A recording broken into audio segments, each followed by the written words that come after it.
Now, I am absolutely delighted to be joined on the line by the one and only man himself, Mr. Paul Daniels. Mr. Daniels, how are you doing this morning?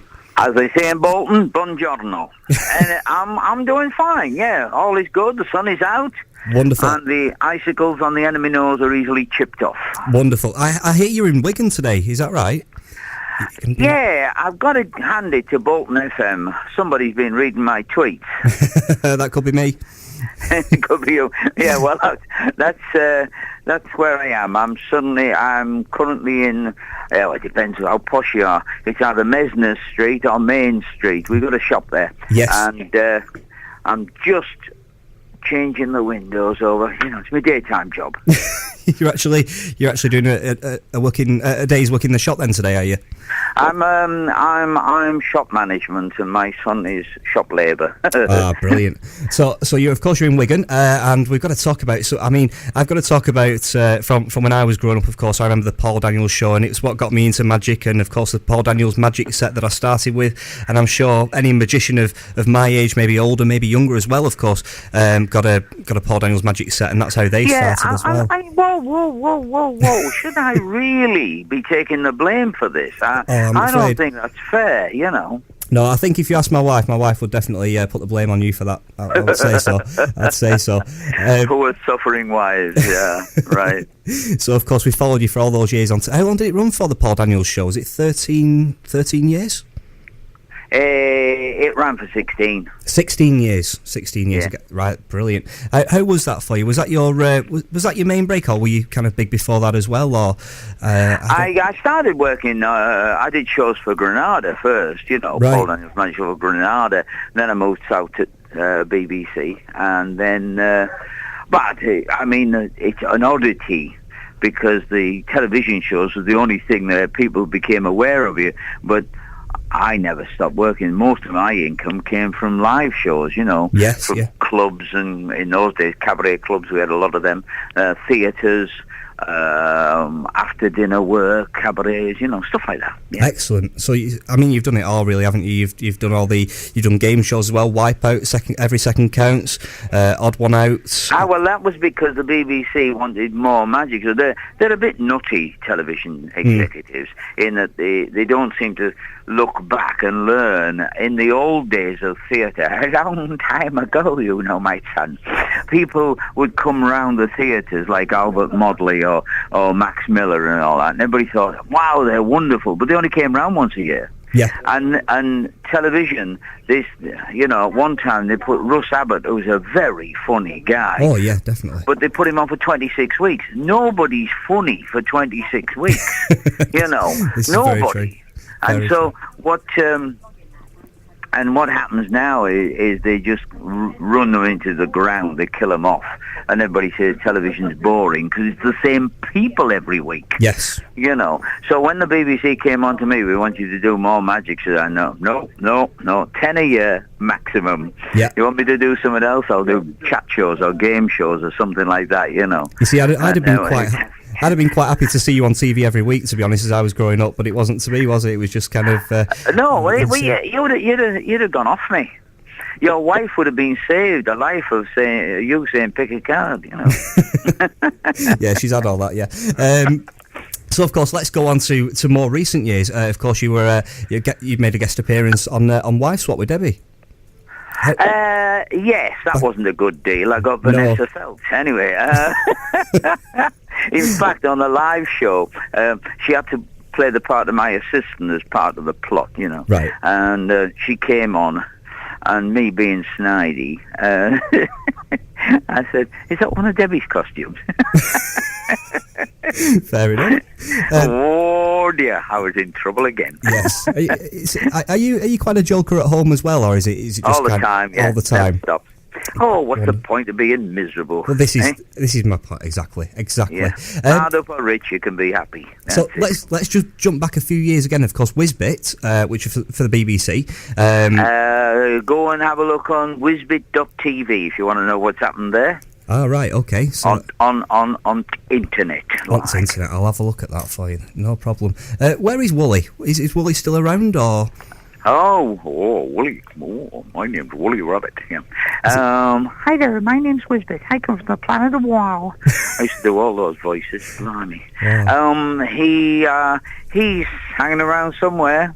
He needs a taller ceiling, though, because he's quite a big lad. I should imagine, yeah. He stood about 8'6".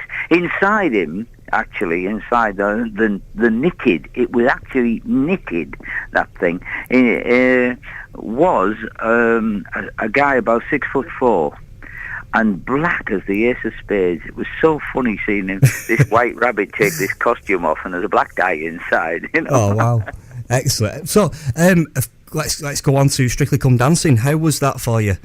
How did you enjoy it? I came into this business. I used to have a boring job, and I came into this business for the variety it offers me. Yeah. And so when somebody offers me a job that's different, I tend to go, yeah, I'll have a go at that. You know, why not? Yeah. And I'd never danced in my life at all, or listened to music or anything. So I thought, well, I wonder if I can do it. And the oddity is, I learned to do it quite well. But they insisted, they asked me really, would I make it funny? Right. They didn't tell the judges, so that was that. But it was really interesting to do. Yeah. Really. And obviously, following your tweets, of course, you were absolutely working your socks off, weren't you, with Ola? To get all the routines together in time and things. Yeah, 4 or 5 hours a day, and then a 2-hour show at night. Yeah. That's absolutely grueling. Because were you doing the Best of British at the same time? Yeah. Yeah. When it started, and then that eased off halfway through. But then I went on, and the week I came out, I was really glad, because the next day I was working in Paris, right. And on the Monday I was working in Manchester, doing the comedy festival up there. You know. Wow. Or to you down there, and it was, it would have been a real killer. Yeah. Oh, that. Did you actually go into it? Did you go into it with a vision of winning, or was it more of a? No, I'll just do it for a bit of fun. I'd never win. I'd never win. I mean, good grief. You never know. God, no way, Jose. I mean, Pamela Stevenson. She's a dancer.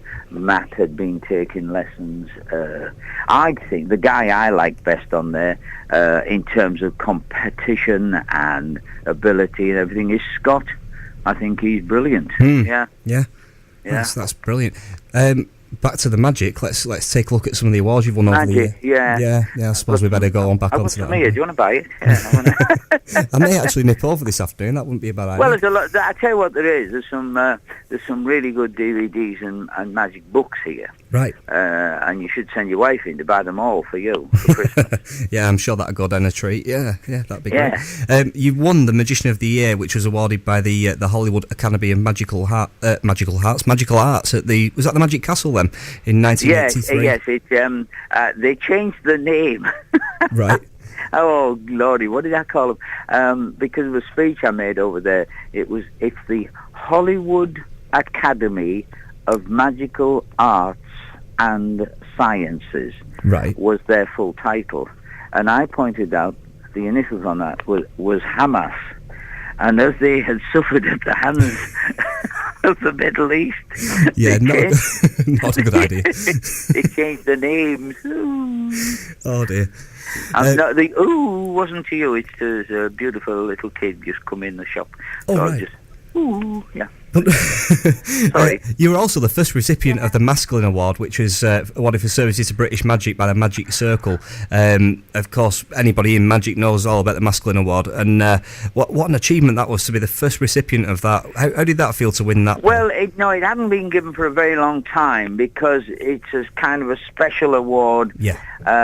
Not given all the time. It's just one of those things. So I was the first to get that for ages. But now I've got the Masculine Award, the Devant Award. I think the Magic Circle are going to have to invent a new one to give to me next. I should think so. The Got It All Award. Yeah, definitely. Is there any one moment in your life where it suddenly made you sit up and think, do you know what, I've made it? Is there any one moment that made you think that? Well, it's a toughie. I did enjoy the first moment when I did my first Royal Variety show, and I thought, wow, this isn't bad for a kid from South Bank, you know. Yeah, definitely. Yeah, that was a good feeling. But in general, I've just enjoyed my life, you know. Blimey, I always feel kind of surprised and honoured when I walk out on stage and there's people sitting there, and I think, isn't that nice? They've come to see me, you know. I just think it's a compliment. Yeah. Definitely. I mean, all those years doing it, and you're still now as popular as ever, and that's a real testament to what people think about you, you know, over the years, and what you've done for the magic industry itself. I mean, well, the magic is I do it. Dare I say it? I do it rather well. But most people get a whopper of a surprise when they come to the live show and see how funny it is. Yeah, and it is. How funny I am. Yeah. Lord knows I'm trying to be a sex symbol and bodybuilder, and they're laughing, you know. I'm not laughing at all there, Paul. So, how's Debbie? Is she all right? How is she? What's she up to today? Is she with you, or? I don't know. How are you, Debbie? I'm fine, thank you very much. Wonderful, nice to speak to you, Debbie. How are you? Good? Yeah, great, thank you. The sun is out. What more could I want? In Wigan? No, in Wigan. That's a rare sight, isn't it? I mean, we've got a little bit of sun over here today, but it's not. It doesn't look like it's hanging around for long. So you're keeping Paul in check today?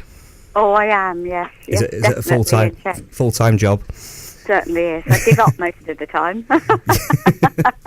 I leave him chatting to everybody, and I go off shopping. Oh, that sounds about right. That's a good plan. Excellent plan. Absolutely. And I'll put you back on to him. Thanks very much. Thank you. Merry Christmas. Oh, thank you very. Oh, yeah, it's nearly here. Merry Christmas to you. Ho, ho, ho. Ho, ho, ho. So, Paul, I'd just like to say a big thank you for coming on at such short notice and talking to us, and I hope the rest of the day goes great for you. And where can people see you? Just in case we don't meet up, well, they can't up here now, because I'll be going back home this evening, and then I'm going to I'll be working tomorrow on a flying carpet for a pantomime in Derby, and getting ready for our own pantomime, but that's way down south this year. We're down in Redhill. Right. In Surrey, you know. We're going to have to learn to talk awfully posh, you know. So what is the pantomime you're doing this year, Paul? It's Jack and the Beanstalk. I'm King Crumble. Right. And Debbie is very organic. Right. In fact, we're just fitting her with a green wig in the shop here. So excellent. Oh, brilliant. Well, it's been absolutely great to speak to you, and thanks once again for coming on and talking to us. I've got to say, you know, one of my idols over the years, and it's been a real pleasure talking to you this morning, so thank you very much, Paul. Yeah, take care, son. Thanks very much. Have a great day, and I'll speak to you soon. Thanks a lot. Yeah, bye. Thank you. Bye-bye. The one and only, of course, Mr. Paul Daniels here on 96.5 Bolton FM.